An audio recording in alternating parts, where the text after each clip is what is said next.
Yeah, Ishimahara here. Does the borderline devaluing you, quote, infect you, unquote?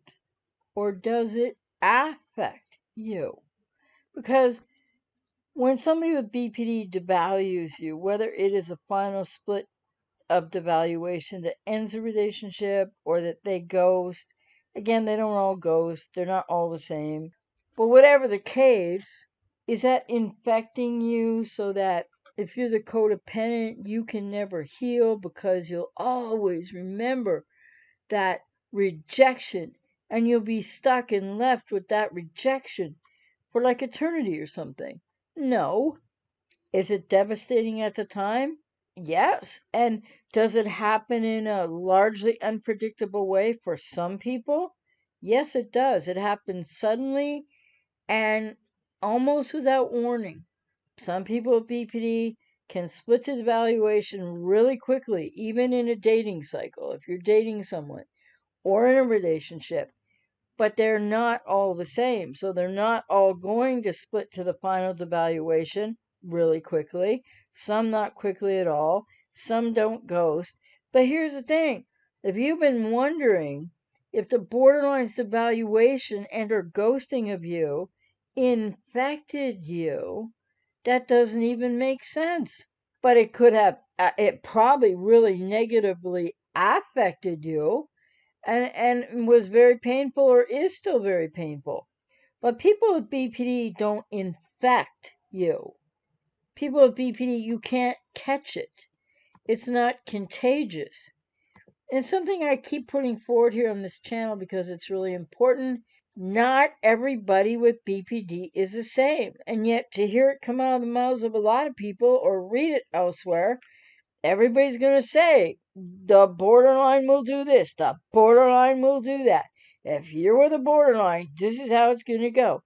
Well, they're not all the same. It doesn't all go the same way. These relationships are next to impossible, and you're not going to get loved, and they're not the person that you thought they were. So in the devaluation, whether it is the devaluation split that ends up with ghosting or relational rupture, or it's your last straw, the devaluation doesn't infect you with anything. The rejection of that, and even if you knew it was coming, or even if you're the one that breaks up with a person with BPD, because that happens for a lot of people too, it's still going to really hurt. And you're still going to have felt rejection in the dating or in the relationship because people with BPD, once that idealization starts to fall apart, starts to slow down, hits the first series of devaluation splits, which may or may not be really apparent, then you are experiencing rejection and you are experiencing pain and you do want this to work. You did want it to work.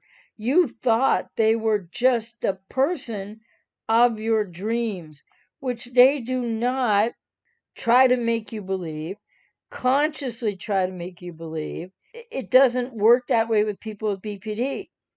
And also, people with BPD, when they split, which is a major defense mechanism within borderline personality, they don't become narcissists, just like narcissists flip into being narcissists because they've split you.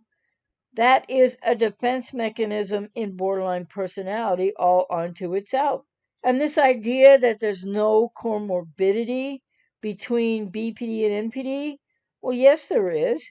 And maybe not as often as people think, because people don't understand the parameters where there's narcissistic defenses within borderline personality.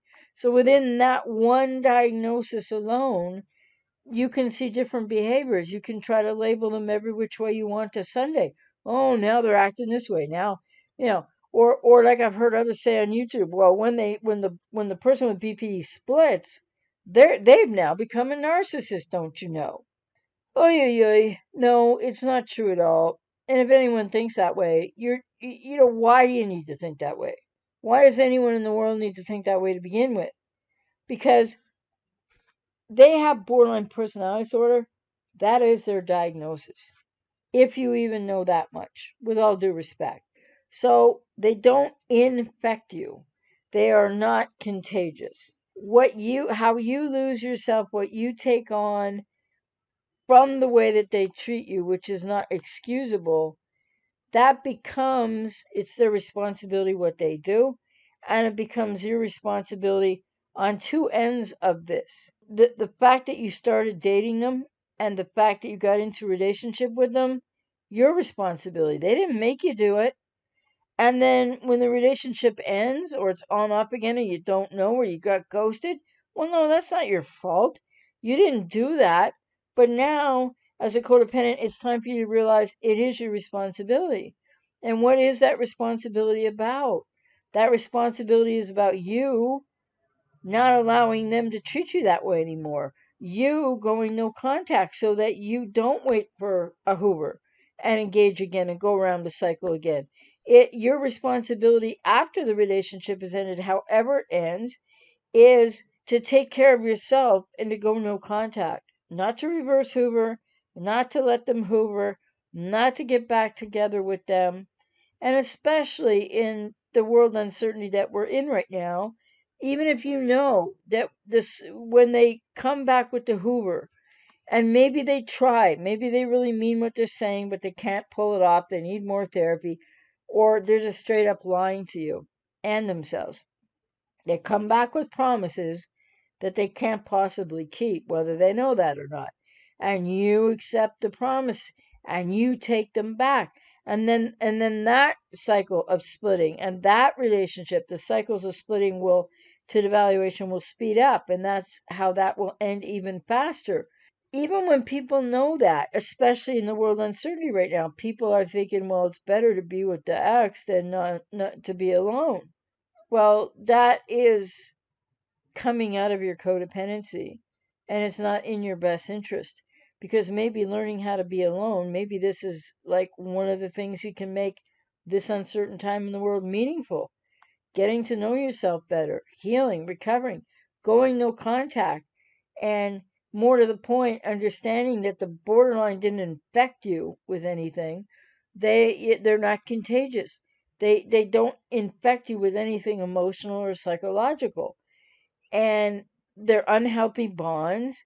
They don't love, they haven't loved, they can't accept your love. The point is, so you can be affected really negatively and impacted and hurt and more by somebody with BP, but you can't be infected by them. And nothing about their splitting, the way they've hurt you, or their ghosting is going to leave you forever, quote, infected by this, unquote. For people who are mainly, it's codependence, not always, but with codependency, it's going to be a really important recovery process for you that needs to focus more on you than why did the borderline do this, why did they do that, why did they do the other thing. And it's not your fault. They'll blame you at the end, but it's not your fault. But the thing is, people with codependency have all these other issues of feeling like stuff is your fault and holding on to things, and dealing with loss is very difficult, and being rejected is very painful. But that rejection is of you and isn't of you at the same time, if that makes sense, because they really don't see you and they really don't hear you for who you are, or at least very fleetingly. So what's really important to remember is that you're responsible for getting into the relationship. You're responsible when the relationship is over for going no contact to take care of yourself and to start understanding about codependency if you didn't know that already, and to take care of yourself and to get into your own healing and recovery journey. I'm here to work with people that resonate with me on that. As the person with BPD has likely blamed you for all kinds of things that had nothing to do with you, when a relationship ends or there's a painful devaluation or you get ghosted and then you start over, or however many iterations of this you go through, it's really important for you to know you're making your own choices all the way through. And in the beginning, the borderline can't make you. And after it's over, it's really painful. I'm not trying to, skip over that at all. But they don't infect you with something that you can't heal. They affect you. and very negatively, and they hurt you very badly in many cases, and it's not the same in all. But with that no closure and that cognitive dissonance and everything else that's involved, people with codependency need to realize that you've made your own choices, so that's your responsibility. Not what they did to you, not what they said, not if they blamed you for how it ended. No, but the fact that you're going to keep focusing on them, it's not, quote, being infected, unquote. It's difficult to let go. And it's even harder in this day and age of world uncertainty. But it's really hard for people with codependency to let go. Because in the letting go or in just radically accepting it's over or going no contact, take care of yourself, make sure it's over, that's really hard and difficult and painful for so many reasons that, yes, have something to do with that person with BPD, but they also go back to your childhood. And again, you need to take the responsibility of going no contact for all the reasons that people have and or excuses sometimes and rationalizations. You're just going to line up again for the same situation, the same rejection, and the same loss and the same pain. From the beginning of idealization to the end with evaluation, well, when you first got in a relationship, you couldn't have imagined that would ever happen. But yet, most clients I talk to more and more say, but there were some red flags in the beginning. And then it moved so quickly. This is the other thing that people with codependency have to take a little bit of responsibility for. When it moves so darn quickly in the beginning, that was a big red flag. And maybe not to what exactly, but anybody that moves that quickly or anybody that discloses way too much to you on the first date, the second date. Most clients of mine nowadays, more so than not, but not everyone, acknowledges or finds out through the process of healing and recovery, there were red flags. And I kind of had this funny feeling about this, that, or the other thing. But people don't, with codependency, aren't in a place to set boundaries, aren't in a place to say no when somebody likes them. When somebody helps you to feel good about you, you don't know how to say no to that because you don't know how to feel good about you all by yourself. And that's what codependency recovery and healing is all about, learning how to do and creating a healthy and functional relationship to and with yourself after you've been through this, because a lot of people don't realize they're codependent until after the heartbreak of these really painful relationships. And they affect you and impact you emotionally. And when people with BPD split, they don't become narcissists.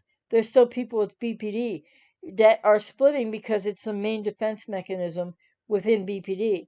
And it's time for you to focus on you and learn how to focus on you and get in your own healing and recovery journey, but time for you to move on to your own responsibility taking to take care of yourself. So, borderlines don't infect you, but they do affect you. And it's your responsibility now to take care of you. What they did is not your responsibility or fault, but the fact that you entered the relationship and the fact that now you might be at the end of one, you have responsibility for those two things, and you have responsibility to take care of yourself now and find your way forward to healing.